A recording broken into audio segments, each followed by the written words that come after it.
Olá, tudo bem com você? Espero que esteja tudo bem. Vamos trabalhando, vamos aprofundando a nossa aprendizagem, o nosso conhecimento, porque é para frente é que se anda, não é isso? Conversando ainda um pouco sobre a filosofia de Platão, nosso grande filósofo idealista Platão, lá do século V, IV antes de Cristo. Nesta videoaula de hoje, eu quero conversar com você, meu querido, minha querida, sobre a visão política de Platão. Na verdade, algumas rápidas indicações sobre a visão política de Platão, para a nossa aula de hoje. Mas para falar da filosofia política de Platão, é preciso comentar antes a visão antropológica de Platão. Platão faz um estudo sobre o ser humano que a gente poderia chamar de estudo sobre a psicologia humana, e ele identifica três grupos de pessoas, ou melhor falando, ele identifica em cada pessoa, ou identifica em cada ser humano, a possibilidade de três tipos de comportamentos diferentes, que ele chama de três almas diferentes. Lembrando que a palavra grega alma é a palavra psique, de onde nós herdamos a palavra psicologia. Então não é uma palavra que signifique alguma coisa no campo da religiosidade. Ele está fazendo uma abordagem de natureza científica, ele está fazendo um estudo científico sobre o comportamento humano, que a gente poderia chamar de científico, é claro, né? Para aquela época. E ele diz que existem pessoas que têm uma alma concupiscível, existem pessoas com uma alma irascível e existem pessoas com uma alma racional. Concupiscível, irascível e racional. Em cada ser humano predomina uma dessas dimensões, né? É comum, na visão de Platão, que algumas pessoas tenham sobressaída da parte concupiscível da alma, outras da irascível e outras da racional. Na obra A República, Platão, inclusive, vai mostrar sobre como deveria ser a educação das crianças, e a educação é centrada nessa ideia, né? A educação é o processo segundo o qual o Estado vai permitindo primeiro às crianças, adolescentes, jovens e adultos identificar a sua aptidão, a sua vocação, a sua dimensão mais profunda, né? A sua dimensão psíquica mais profunda, a dimensão mais profunda da sua alma. Em outras palavras, a sua vocação mais profunda, para usar uma palavra mais do nosso tempo. As pessoas nas quais se destaca a alma concupiscível são pessoas mais voltadas para a dinâmica da vontade. São pessoas nas quais a vontade de fazer e de fazer com as mãos, de realizar as coisas, predomina.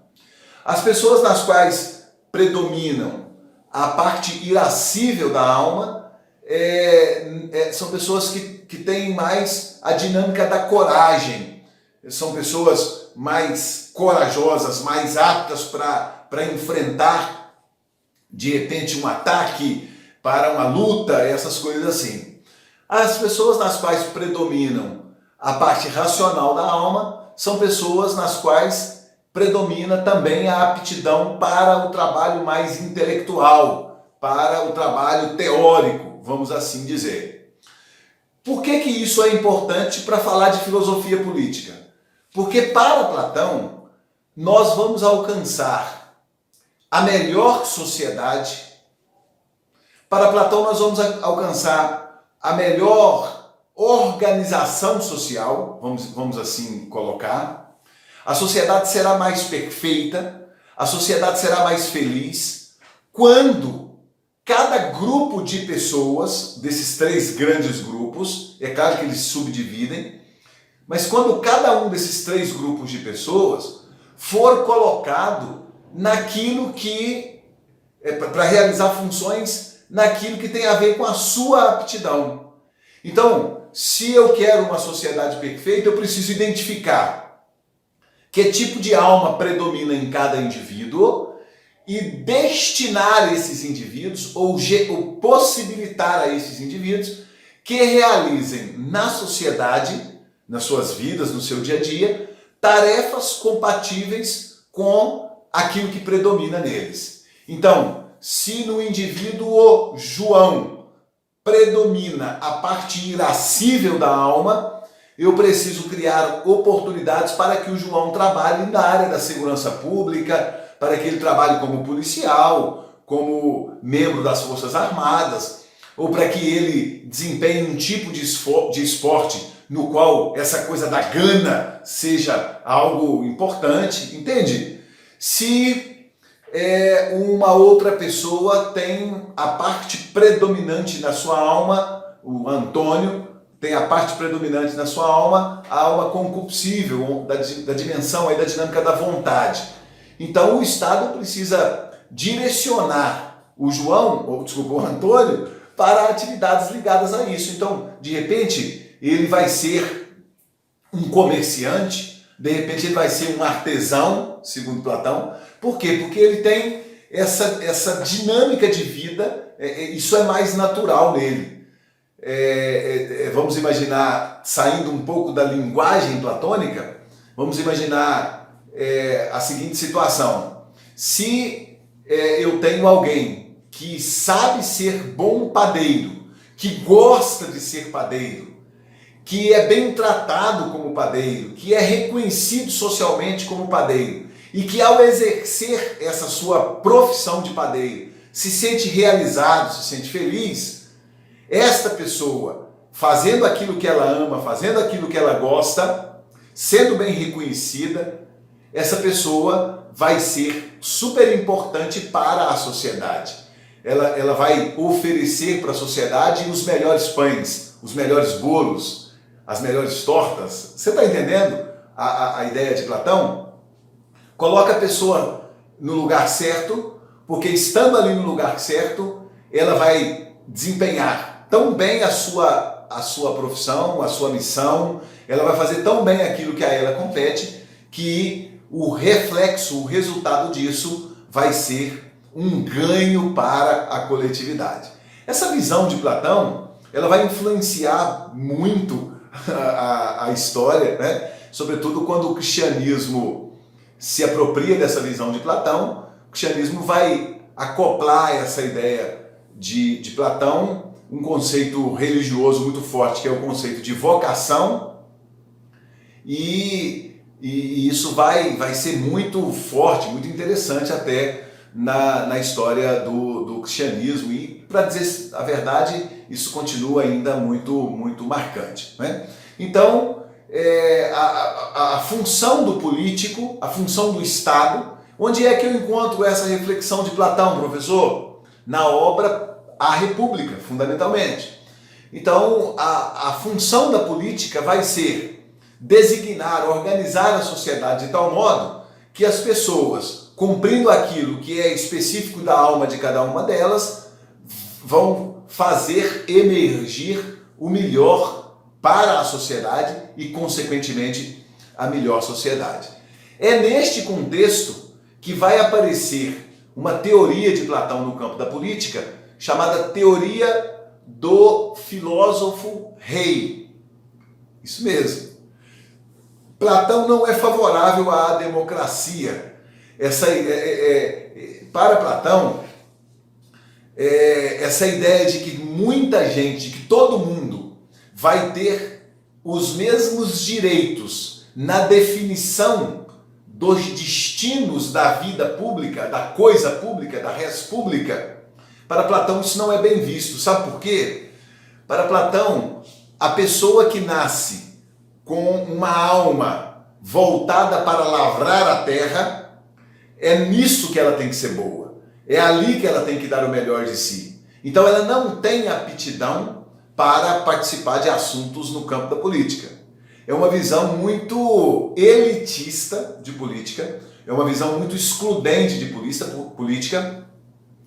Portanto, não se trata aqui de nós defendermos essa visão de Platão, porque, ao que tudo indica, a democracia, mesmo sendo um regime cheio de defeitos, como diz o Norberto Bobbio, depois de todos os outros, ela é sempre o melhor, né? Ela é a pior depois de todos os outros, para ser mais exato com o pensamento dele. Então, não estou defendendo aqui a visão de Platão, embora muitas vezes a gente percebe que a inaptidão de grande parte da sociedade para o exercício da democracia faz com que as sociedades paguem um preço muito alto, né? Isso aconteceu muitas vezes na história e continua acontecendo em várias sociedades espalhadas aí pelo globo terrestre. Bom, Platão não era favorável à democracia. Qual é a melhor forma de governo para Platão? A melhor forma de governo seria um filósofo rei. Um filósofo rei. Ele tentou até implementar a proposta de um rei filósofo, tentando transformar um filósofo em rei. Não deu certo, ele foi mal compreendido, foi preso por causa disso, inclusive. Então ele falou, olha, não dá certo. O correto é o filósofo, que é alguém que contemplou o mundo das ideias, é alguém que tem a virtude da sabedoria, ok? Naquela classificação da alma, o filósofo possui a virtude da sabedoria. O filósofo, quem tem a alma racional, possui a virtude da sabedoria, e o filósofo é o mais alto degrau na filosofia de Platão desses que possuem a alma racional e, portanto, a virtude da sabedoria. Então, para Platão, quem deve governar? O filósofo. O filósofo deve governar. Ele deve contemplar tudo aquilo que leva a uma sociedade perfeita no mundo das ideias, lembrando que contemplar o mundo das ideias é fazer um exercício permanente de racionalidade, numa lógica dialética de ascendência e descendência, né? Quer dizer, o filósofo vai ao mundo das ideias e vem ao mundo sensível permanentemente. Esse processo de subida e descida do mundo das ideias vai aperfeiçoando a sabedoria do filósofo, então não é uma coisa mágica, mas diante da contemplação daquilo que é a sociedade perfeita, o filósofo seria a melhor figura no contexto da filosofia de Platão para implementar a política do bem comum, a organização de uma sociedade adequada no mundo sensível, ok? Dá uma estudada sobre isso, dá uma aperfeiçoada, uma aprofundada, porque é importantíssimo compreender isso, né? Muita coisa no pensamento de Platão, é claro, precisa ser completamente adaptado para a nossa sociedade, mas o bacana da filosofia, entre outras coisas, é isso. Você pega uma teoria que tem mais de 20 séculos de existência e consegue fazer adequações nessa teoria que permitem interpretar questões do nosso cotidiano, né? Da nossa época, da nossa era. Muito bacana isso, é um barato filosofar nesse contexto. Ok? Top de linha estar com você nessa viagem. Obrigado por sua companhia. Um grande abraço. A gente continua juntos. Fique bem.